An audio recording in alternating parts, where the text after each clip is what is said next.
9 май жеңиш күнү Балыкчы шаарында аскер парады согуш ардагерлеринин эскерүүдөгү салтанаттуу жүрүшү менен майрамдалды. Анда жетекчилердин катышуусунда гүл чамбарлар коюлуп, асманга залп атылды. Чакан иш-чарага жергиликтүү бийлик өкүлдөрү, жогорку кеңештин депутаттары катышты.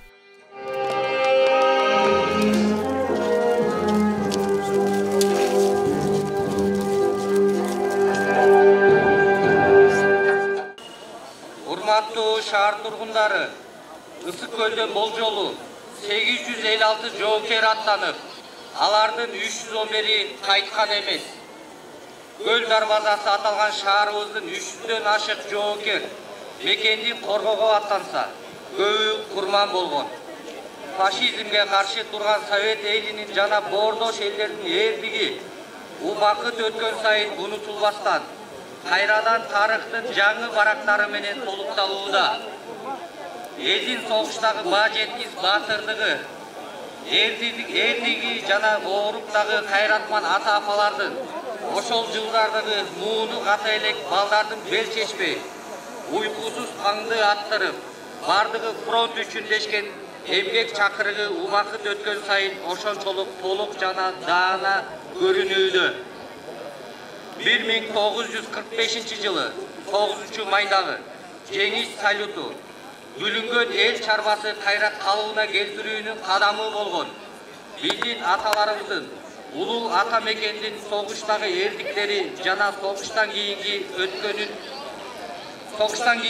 өлкөнүн социалдык, экономикасын өнүктүрүүдөгү кайратман жана кажыбас эмгектери, баатырдыгы өчпөс тарыхы болуп жазылып калды. Согуш ардагерлеринин эл, жер коргоп, бизге тартуулаган бейкут жашоону камсыздаган мурасы бүгүн дагы жашоодо жол көрсөтүп, кыйынчылыктарды жеңе билүүгө уран чакырык болууда. Мамлекеттүүлүктү, эгемендүүлүктү дагы бузулгус кылып бизге тартуулаган салымы зор улуу муундун өкүлдөрү, аталарыбыз жана энелерибиздин эмгектери биздин келечек жана бактылуу жашообузга арналган. Мынакей бүгүн ушул биздин кыргыз элинде жалпы ушул 9-майга арналган, улуу жеңиш күнүнө арналган иш-чаралар болуп отурат. Ошонун алкагында мен да бүгүн ушул өзүмдүн округума, Балыкчы шаарына келип, ушул жерде элдер менен баарлашып, ушул майрамдык маанайы менен куттуктап, ушул жерде майрамдык иш-чарага күбө болуп отурам. Мен ойлойм, бүгүндө бул Балыкчы шаары эң жогорку деңгээлде болду деп эсептейм. Шаар бийлигине, ушул кеңештин депутаттарына бардыгына терең ыраазычылык билдирем. Себеби бул майрамдык иш-чараны уюштуруу дагы өзүнчө бир келечек муунга, кыргыз элинин кийинки мындай бир муунга өткөзүп берүүдө, тарыхты билүүдө чоң пайдасын тийгизет деп эсептейм. Мен муну ар дайым айтып келем. Ошол сыяктуу эле мен ойлойм, мындан дагы кийинки майрамдарды, эгемендүүлүк күнүн дагы ушундай жогорку деңгээлдерде майрамдап баалап отурса, кийинки муун бүгүнкү Кыргызстан кантип куралгандыгы тууралуу мындай бир маалыматка ээ болуп, ушул мекенге болгон сүйүүсү күчөйбү деп эсептейм. 9-май Совет элинин улуу жана ыйык майрамы. Улуу ата мекендик согуш 1941-жылы башталып, 4 жылга созулган. Эң кайгылуу, эң көп жоготууга алып келген, эң оор жылдар болгон. Бул согушта Совет эли 27 миллион адамынан ажыраган. 1945-жылы Сталиндин жарлыгы менен 9-май жеңиш күнү деп жарыяланып, эртең менен саат 6:00 жарыяланган. Эң биринчи жеңиш майрамы 1945-жылы 9-май күнү болуп көрбөгөндөй майрамдалган. Балыкчы шаарынан учурда улуу ата мекендик согуштун катышуучулары калган жок. Бир гана Ленинград блокадасынын катышуучусу бар. Кадырлуу мекендештер, баарыңыздарды Ысык көл гарнизон өздүк кураматынан 8-чи гвардиялык мотоциклдар дивизиясынын өздүк кураматынан улуу жеңиш майрамыңыздар менен куттуктап кетүүгө уруксат этиңиздер. Улуу согуштан Советтер Союзунун 28 миллиондон ашык катышуучусу катышса, алардын катарында 360 миңден ашык биздин мекендеш эр азаматтар жеңишке өз салымдарын кошкан. Бүгүнкү күндө ар кандай себепчилер бул согушка түрдүү баа бергендигине карабастан, биз баарыбыз билебиз. Бул жеңиш biz üçün ıyық, бізді мүгі бейпілдігізді қамсыздаған. Барыңыздар болғандай, бүгінгі қатал, ұшырда, бордош, жақын деген ұлттарда телеке қарсы қарсыласып отырышады. Бүгінгі іс-шараның маңызы өте зор. Бұл белгілі уақытта бізге чейінгі ұлы мұғындарға тағзым етуменен бүгінгі мұғындарға, бізден кейінгі мұғындарға тура аскерлік, патриоттық, мекендік тәрбие беру. Бүгінгі мұғындың ұйық милләті бізге ата-бабалардан қалған тыныштықты, жетішкендіктерді сақтап, мұндан арыға өніктіріп кету. Дағы бір жолы барыңыздарды жеңіс байрамымен құттықтаймын. Аскер қызматының өкілі қатары қалай халықты ишендіріп кетіп келеді. Біз дайым дұшмандың мизін қайтаруға даярбыз. Сіздердің тыныш, бейбіт жашауыңыздарды табыстап беруге біз міндеттіміз. Дағы бір жолы байрамыңыздармен. Балықчы шаарындагы иш-чарада чакан концерт коюлуп, согуш учурундагы ырлар аткарылды. Ошондой эле согуш мезгилиндеги оор күндөр сахналаштырылып, тартууланды. Фашисттик Германия биздин улуу державага кол салган. 1945-жылы 9-май күнү СССР деген улуу держава жеңишке жетишкен бар.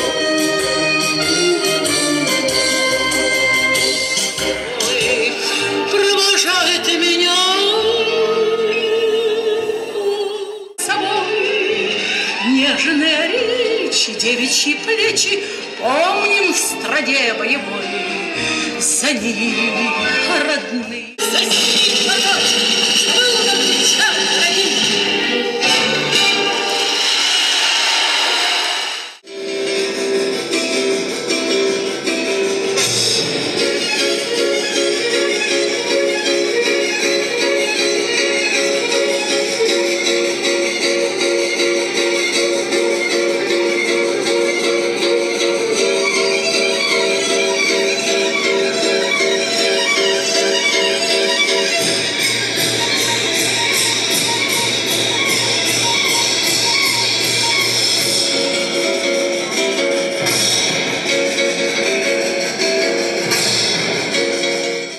жеңиш күнү азыр шаңды уланган, ал согушта айрылган көп туугандан эстен кетпейт ал учурдун балдары. Ачкачылыктан өңү азыр кубарган. Согуш деген бул өзү ачуу арман, айлананы кара түтүн каптап алган. Чоң атамдын кызыктыран ордендери, алтын күмүш шыгырап жалтыраган. Ар бир ошол ордендин тарыхы бар.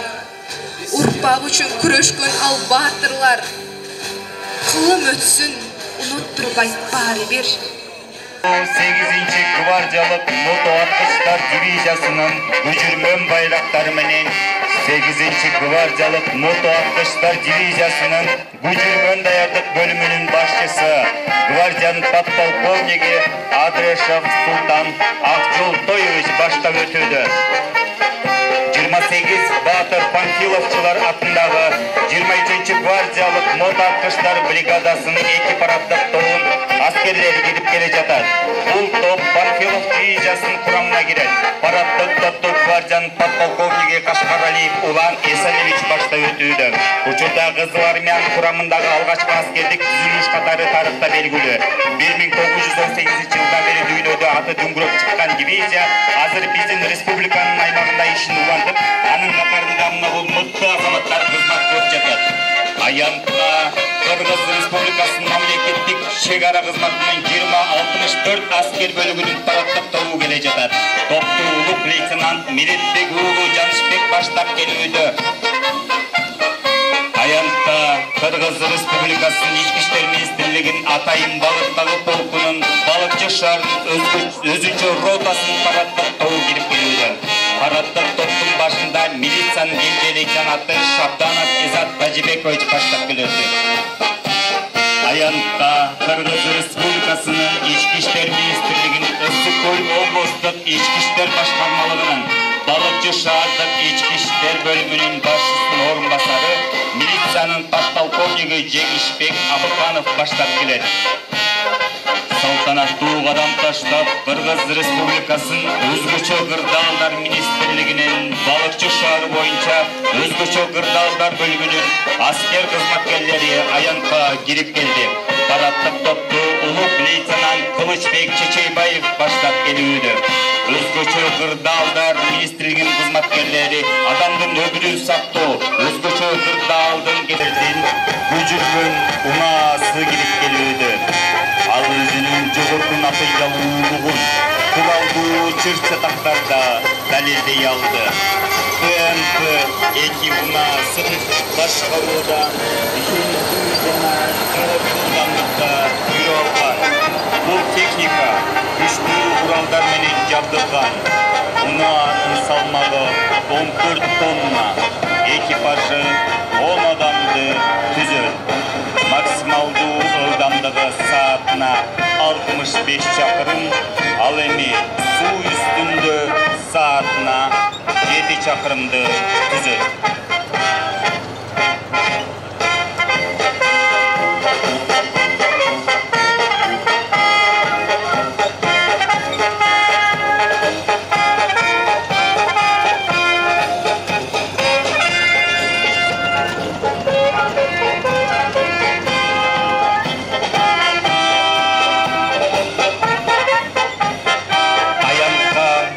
Артиллериянын колоннасы кирип келүүдөн.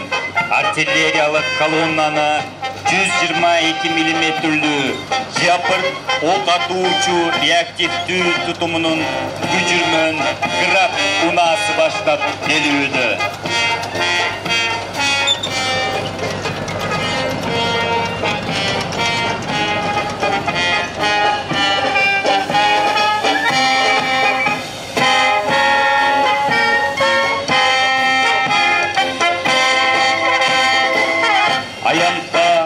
Жеңил брондолгон, көп максаттуу, сууда сүзүүчү сооттолгон МТЛБ унаасы кирип келе жатат. Согуш талаасында өздүк курамды коргоого жана аларга көмөк көрсөтүүгө дайындалган. Душмандын жеңил сооттолгон жана зениттик буталарын жок кылууга жөндөмдү. Бул унаа менен бирге артиллериялык 122 мм Т-30 замбиреги сүйрөтүлүп келе жатат. Бул уникалдуу ок атуучу каражат жана согуш талаасында коркунучтуу курал. Ал 15 чакырымга чейин аралыкта буталарды талкалай алат.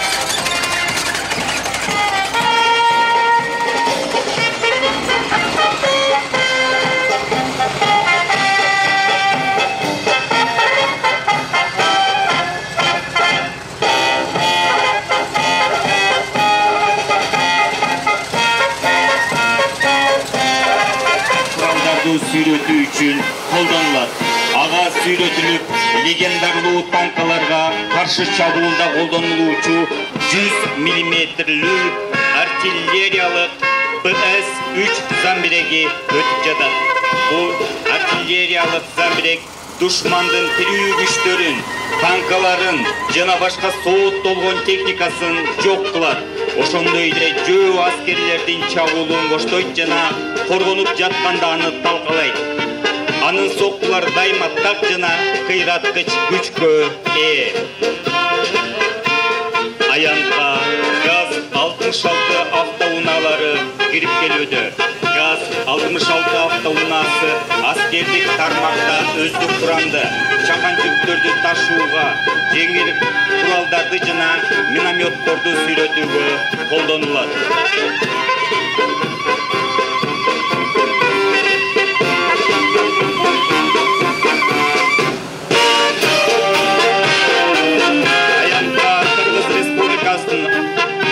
Коопсуздук мамлекеттик кызматынын чек-ара кызматынын УАЗ 390-945 үлгүсүндөгү автоунаа кирип келе жатат.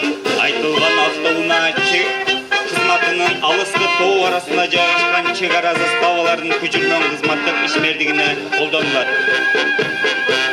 Askerdик техникалардын жүрүшүн өзгөчө кырдаалдар министрлигинин өрт өчүрүүчү автоунаалары жыйынтыктоодо. Бул унаалар өрт өчүрүүгө күжүрмөн эсептеп, өрт өчүрүүчү шаймандарды өрт кысыгы катталган жерге жеткирүүгө ылайыкталган.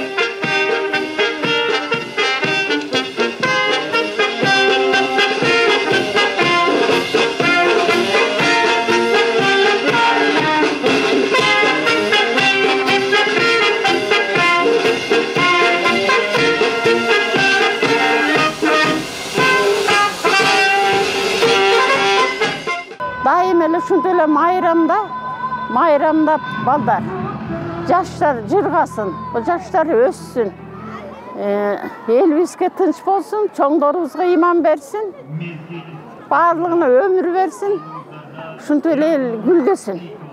Ошо кызмат кылган балдардай өмүрлөрү узун болсун, дендери сак болсун, Кудайым жакшылыгын берсин. 8-гвардиялык мото аткычтар дивизиясынын күжүрмөн туусу Балыкчы шаарында биринчи жолу болуп, ушундай аскердик салтанаттуу жүрүшкө чыгууда бизде куралдуу күчтөрдүн ар бир аскери 8-гвардиялык мото аткычтар дивизиясынын күжүрмөн туусун көтөрүп жүрүшкө жана ошондой эле ошол күжүрмөн байрак менен кызмат өтөөдө сыймыктанабыз жана ар бир келечекке берүүгө ниеттенебиз. Улуу ата мекендик согушка 365 миң кыргызстандык катышкан, алардын 115 миңи фронттон кайтпай калган. Эмгек жана социалдык өнүгүү министрлигинин маалыматына караганда, Ысык Көл облусунда 2 улуу ата мекендик согуштун катышуучусу жана 72 эмгектин ардагерлери калды.